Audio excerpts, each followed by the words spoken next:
Hola, soy Carolina Pérez y tenemos que hablar.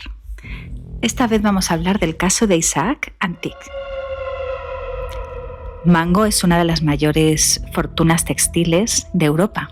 Rompa, tiendas, éxito. Pero detrás de las luces de los escaparates hay una historia que parece sacada de un thriller. Un empresario multimillonario que muere en una montaña. Un hijo que dice que fue un accidente y una jueza que no se lo cree. Y una detención que ha sacudido a España y al mundo de la moda. Bienvenidos a este podcast. Tenemos que hablar de Isaac Antic.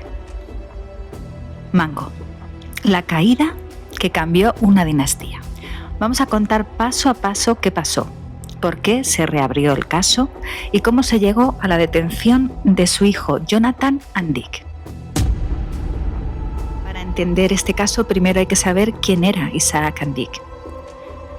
Nacido en Turquía en 1953, en el seno de una familia judía sefardí. Y allí, con su hermano Nahman, empezó vendiendo camisetas, pantalones vaqueros en los mercados. En 1984, la primera tienda de Mango se abrió en el Paseo de Gracia de Barcelona.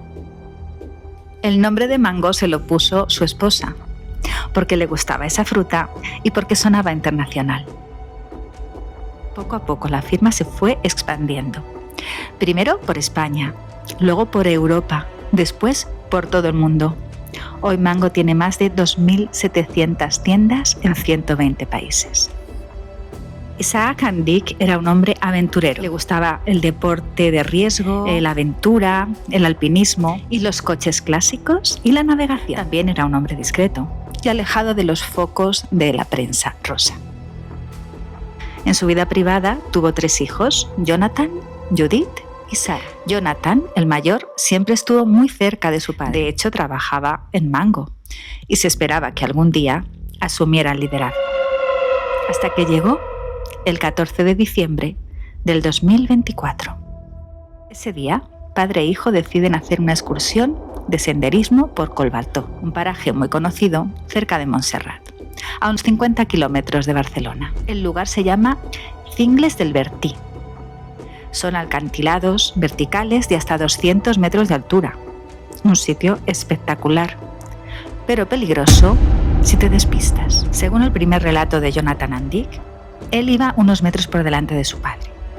En un momento dado, escuchó un ruido de piedras, se giró y no vio a su padre. Se asomó al borde, lo vio tendido en el fondo de una sima, unos 150 metros más abajo. ¿Qué hizo?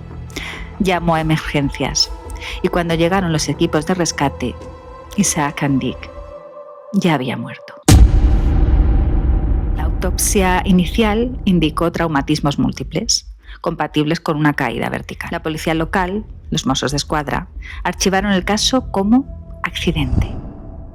El funeral fue multitudinario.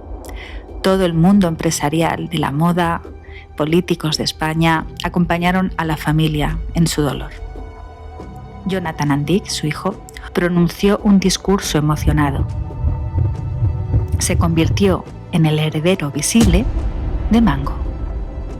Parecía que la historia se cerraba así, un adiós triste, pero sin más consecuencias. Pero no todo el mundo quedó convencido. Marzo del 2025. 3 meses después, saltó la sorpresa. La jueza de instrucción número 5 de Martorell reabrió la investigación. ¿Por qué? Porque los Mossos d'Esquadra presentaron un informe complementario con nuevas evidencias que no cuadraban con la versión del accidente. ¿Qué encontraron los investigadores? Primero, la orografía del terreno. En el punto exacto donde cayó Isaac Antic, un experto en montaña determinó que era casi imposible que una persona se precipitara por sí sola sin que mediara una fuerza externa. El sendero era relativamente ancho y con buen agarre. Para caer de esa forma, según los peritos, tendrías que saltar o ser empujado. Segundo, contradicciones en el testimonio de Jonathan. En sus primeras declaraciones, dijo que estaba a unos 10 o 15 metros por delante, pero la reconstrucción mostró que por la curvatura del camino no podría haber escuchado el ruido de las piedras. Además, un testigo, que también hacía senderismo ese día, afirmó que escuchó una discusión minutos antes de la caída. La jueza ordenó preservar la identidad de ese testigo por seguridad. Tercero, el teléfono móvil de Isaac Andic. Tenía activos los pasos y la geolocalización. Según los datos, en los segundos previos a la caída, el teléfono se movió de forma errática, como si alguien lo hubiera agarrado o se hubiera producido un forcejeo. Con estos indicios, la jueza decidió levantar el secreto de las actuaciones y citar de nuevo a Jonathan Andic, pero esta vez no como testigo, sino como imputado. Y así llegamos al día de hoy, 19 de mayo del 2026.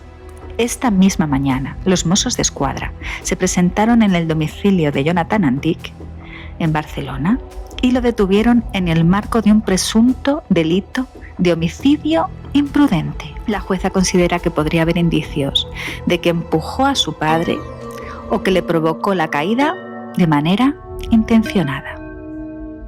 Jonathan ha sido trasladado a los juzgados de Martorell para prestar declaración. Según su abogado, se ha acogido al derecho de no declarar en su primer momento, pero luego ha roto su silencio para afirmar rotundamente: soy inocente, fue un accidente, nunca le haría daño a mi padre. ¿Y qué dice la defensa?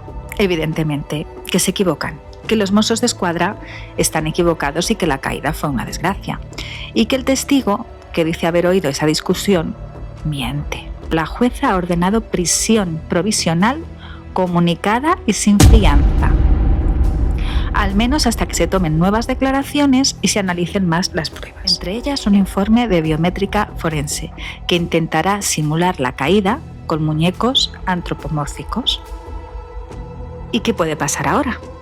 Hay 3 escenarios posibles. Primero, que Jonathan Andic sea finalmente imputado por homicidio imprudente si se demuestra que hubo forcejeo sin intención de matar. Entonces sería una pena de 1 a 4 años de prisión. Segundo, que la jueza eleve la imputación a homicidio doloso con alevosía si se aprueba que empujó a su padre a sabiendas. Aquí las penas superan los 15 años. Y tercero, que la defensa logre que el caso se archive de nuevo. Pero para eso tendrían que demostrar las pruebas periciales y demostrar que la caída fue un puro accidente. Mientras tanto, Mango ha emitido un comunicado muy medido. Dicen que confían en la justicia y que la empresa sigue su curso normal. Este caso es una mezcla de poder, familia, dinero, una montaña que guarda un secreto. ¿Fue un accidente o fue un crimen? ¿Tú qué crees? Y hasta aquí el programa de hoy en Tenemos que hablar. Yo soy Carolina Pérez. ¿Y tú? ¿Qué opinas? ¿Accidente? ¿Homicidio? Te leo en los comentarios.